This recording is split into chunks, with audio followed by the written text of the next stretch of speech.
Hey guys, Casper here. Disclaimer, I'm no professional. I've just learned from a lot of threepers, search and rescue, military guys.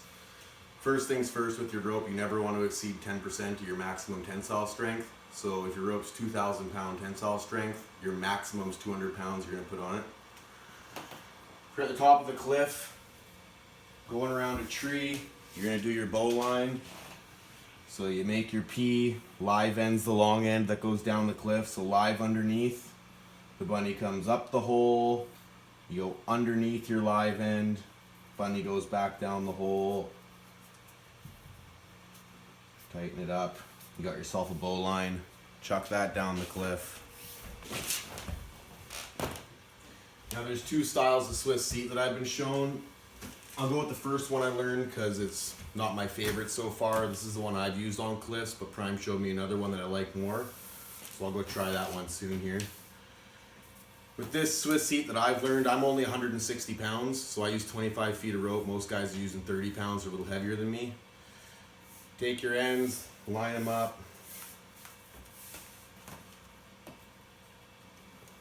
You get both ends, step into the middle of your rope.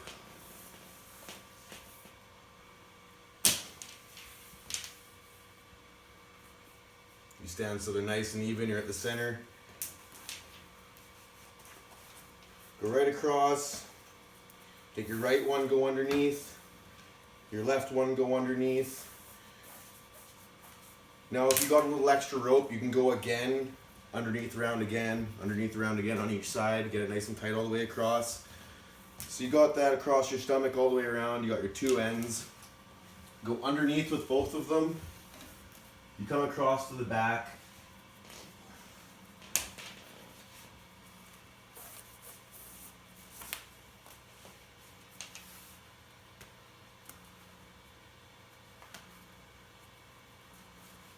Come in underneath against your body. Then right here, you're gonna wanna pull on them, do a few air squats, because when you're going down the cliff and you got a 40-footer or something, I strongly suggest learning that you get a 5-foot cliff, put your weight on it, go down a 5-footer a couple times. You're gonna suck a few feet of rope out as you go down. It's gonna tighten up, and you don't want that happening halfway down a 50-foot cliff. Once you go around underneath, I was taught originally by the guy that showed me it to go back underneath and around, but what I found was it pulled that back down as I was going down the cliff, and I didn't like it at all. So I ended up modifying it.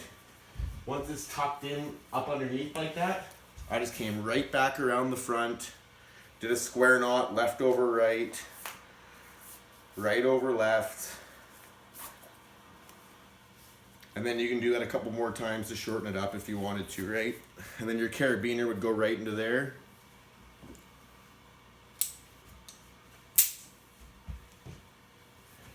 To your main line. I'll show you guys a Munter hitch right now. That's good for belaying and repelling. If you have your long rope, you kind of make a P.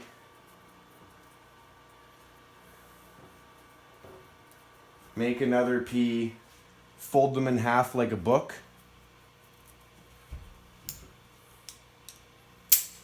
Put it on there. When you tighten it up, it's going to look something like that.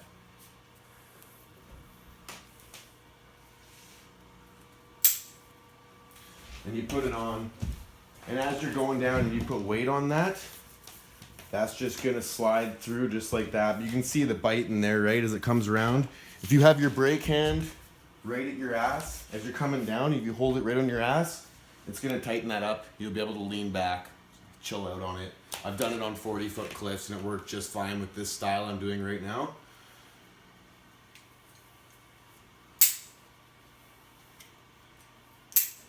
So that's the first style I learned to do. It's the one I've used to go down all the cliffs so far. It works for me. I felt confident in it.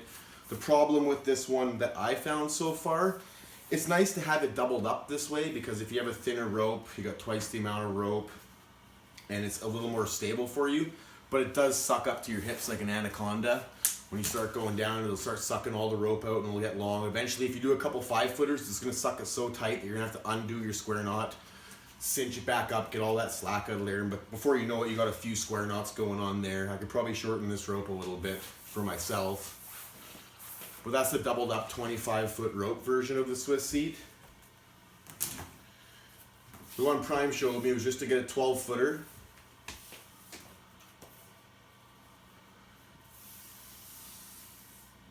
Same thing, find the middle. This time you just get it, give yourself a couple inches on top, put it on your hip, grab one end, go around, and then you can just go around like this, right? So by putting it on your hip, what you're doing is one's going to be quite a bit longer than the other. So then what you do is the same thing, left under, right under. You got yourself the same thing as the original seat. One side's longer than the other. And then from here, same thing, you go underneath, up inside, and then from here the same thing, right? Get her nice and tight. And this is where things start to change here. So on the side, what you're gonna do, go under again, give yourself a bit of slack, and pull it through. And what you did is you gave yourself a little half hitch right off your hip. On the first style, I went up the back and pulled it around. This one, you're coming up along the hip line and half hitching it. So again, the rope's already come up across underneath. So I'm gonna come underneath one more time, leaving myself that slack just to go right back through it. Boom, and that's gonna lock it in on your hips. I'm assuming, I haven't done this style yet, but I'm assuming it's not gonna suck as tight to you like an anaconda, and you'll have a little more room to work with. Then again, since you have one side longer than the other, bring your long side right across the front again, and then tie your square knot, left over right, right over left, and then your rope's fastened off right there. With this style, we don't have that loop in front because I didn't double it up with the square knots. So in this style, what you're gonna have to do is come through along here and pinch right through there. So you're gonna have your carabiner sitting right off there, nice and close to your body, which is nice, because in the other method, if you got too much rope, your carabiner ends out here, unless you do enough square knots or cut your rope back, whatever works for your body. This one's gonna keep it nice and close and leave lots of hands for your, or lots of space for your hands to work, and it keeps the knot off the opposite side of your body than your dominant hand. So if you do your Munter hitch around here now and you're going down with all your rope off the right, there's not going to be any rubbing or anything going on here because your knots are off the right side, or off the opposite side, sorry. So then again, the Munter hitch from here, give yourself your little P like you're doing a bowline. Do another one, same thing, close the book. Where'd that carabiner go? It's on